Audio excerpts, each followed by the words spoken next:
Hello বন্ধুরা, সকলে কেমন আছো? আশা করি সকলে ভালো আছো, আমিও ভালো আছি। তো একটা জিনিস কিনতে গেছিলাম সকালবেলা, তোমাদের দেখানো হয়নি বন্ধুরা, দেখাচ্ছি। ছেলে এখন খবর শুনতে এখন ক্যাঁ ক্যাঁ করছে। দেখো আমাদের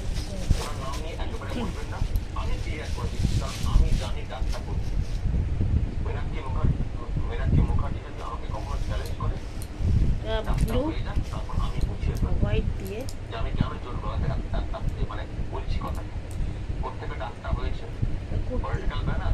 কত দাম জানো বন্ধুরা? নিচটাও আছে, নিচটাও এরকম, তাতে এরকম আছে। কালারটা কেমন হয়েছে? একটু কুর্তি, এটা সবসময় পরার জন্য